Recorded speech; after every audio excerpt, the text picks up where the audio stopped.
Welcome back to New Rockstars. It's me, MT, and the Book of Boba Fett finale finally silenced the millions of voices that cried out in terror when Grogu got ripped away from his father's embrace to go to Space Magic Sunday School by finally having the Mandalorian reunite with Grogu as they lightspeed cruise at a view in a Naboo Nunu with room for two, built by a nice lady with a robot crew. But while everything's great for Grogu, what about Luke Skywalker, huh? Like, what comes next for Luke after his would-be student of his new Jedi Order ditched him for his overprotective Power Ranger of a papa? Could Grogu's rejection of the Jedi path in the Book of Boba Fett finale have been the first domino that tipped towards the eventual downfall of Luke Skywalker's actual future first student of the Jedi Order, Ben Solo, dooming millions of people in the galaxy to die from his allegiance with Snoke's First Order? Let's meditate on that together, my beautiful nerd baby Padawans, because I truly do believe that Luke Skywalker's inclusion in the Book of Boba Fett is Lucasfilm's way of helping audiences understand Luke Skywalker's actions in The Last Jedi. So to quickly recap, Grogu's choice at the end of the Book of Boba Fett 6 was of course between foregoing all past personal attachments and thus receiving the gift of Yoda's lightsaber and continued training in the ways of the Force, or giving into those past attachments by accepting his cool new shirt that his daddy made him. However, with Grogu choosing his love for his father Mando over a life of selfless boringness with Luke, he failed Luke's test on whether or not Grogu was fit to be a Jedi in the first place, because as we know all too well from the Jedi Order in the prequel trilogy, they were very much fearful of things like passion and attachment because, in their opinion, they believed that these connections were a very slippery slope that could easily lead even the most devout Jedi to the dark side. Now, this all being said, we also know that Luke Skywalker would not go on to bring his 10-year-old nephew Ben Solo as his new Jedi Order's first student until 6 years after Grogu's decision to go on a ride in his dad's new car instead, meaning that Ben Solo was about 4 years old during the time of this episode of The Mandalorian. And during all that time, and even a bit before, Luke Skywalker was making it his personal mission to rediscover the complete lost history of the Jedi Order by traveling around the galaxy, playing Uncharted and Tomb Raider across the various hidden Jedi temples with Lor San Tekka from The Force Awakens. This is because Luke heard that Lor San Tekka was this super dope space explorer who grew up during the tail end of the Clone Wars and had already spent decades looking for Jedi temples and just being obsessed with the Jedi culture as much as Luke was. And according to the Rise of Skywalker Visual Dictionary, the reason why Luke took these 6 years to learn more about the Jedi is because he just didn't feel ready to be a good enough Jedi Master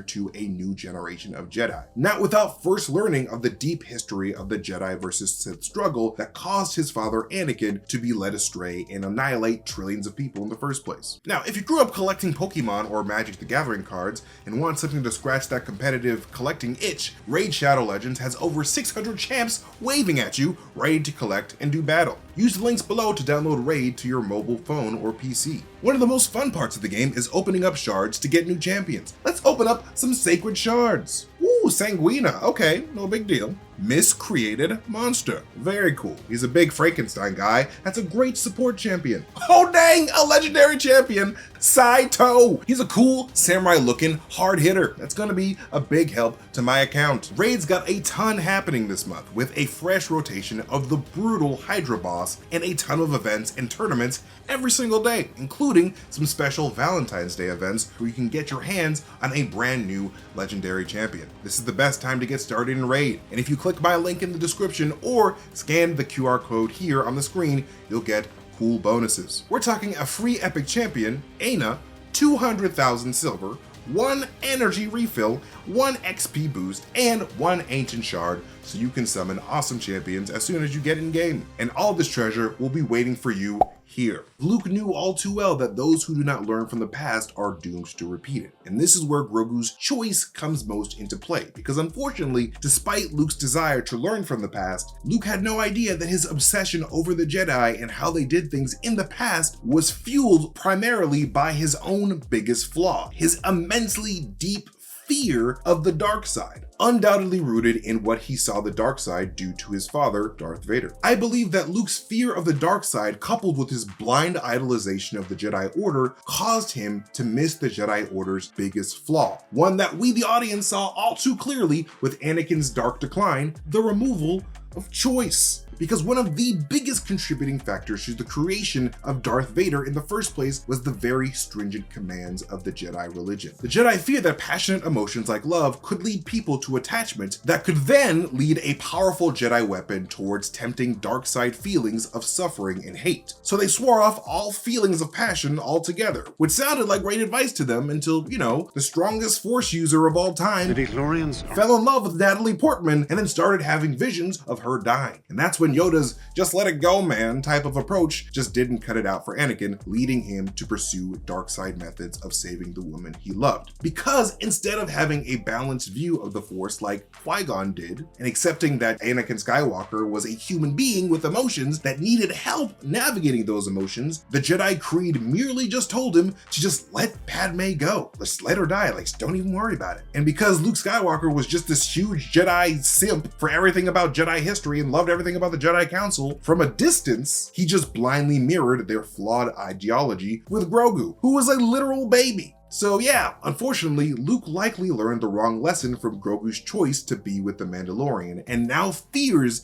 the temptation of attachments even more, especially when his next first student is going to be his own nephew, who his sister Leia told Luke had a very concerning darkness already growing inside of him. Because to Luke, much like the Jedi religion of old, he foolishly believes that when given the choice to forego attachments, the most powerful Force sensitives in training will likely not be able to resist those attachments. Which is why I am of the strong belief that when older Luke has a vision of Ben's dark future 13 years into Ben's training, Luke's fear of the dark side and its potential to tempt Ben into becoming a monster with attachments like his father causes Luke to ignite his lightsaber over a sleeping Ben Solo, because he feels like he needs to take Ben's choice into his own hands to prevent another Darth Vader from terrorizing the galaxy again. Because, like Anakin and Grogu before Ben, the kids are simply much too weak to resist dark side passion. So for a split second, Luke debated robbing Ben Solo of his own choice. But unfortunately, a split second was all it took for Ben to see his uncle about to choose his devotion to religion over the literal life of his blood-related nephew, thus causing Ben to destroy the very academy that Luke spent all that time trying to build and becoming Kylo Ren, the very thing that Luke tried to avoid. Because at the end of the day, Star Wars has always been about balance, all about bringing balance to the Force and finding balance within yourself. Much like light cannot exist without darkness, a life without passions isn't much of a life at all. However, because of Luke's obsession with the foolish emotional suppression of the Jedi Order of the past, Grogu's rejection of the Jedi way likely served as a cautionary tale to Luke to cling tighter to the emotionally unbalanced teachings of the Jedi, rather than as an opportunity for Grogu to learn balance and experience the best of both worlds. Because why couldn't Grogu just be a Jedi, but also see his dad sometimes? What? It doesn't make any sense. That's some old school Jedi shit, man. But that's just what I think. What do you guys think? Let us know in the comment section below, my beautiful nerd baby Padawans. But anyways, thank you guys so much for watching this video. Please hit up newrockstarsmerch.com so you can get cool shirts like this. You can follow me at MasterTainment if you want to see me tweet some really weird shit. But again, thank you guys so much for watching this video. I love you guys so much, and I will see you guys next time. Goodbye.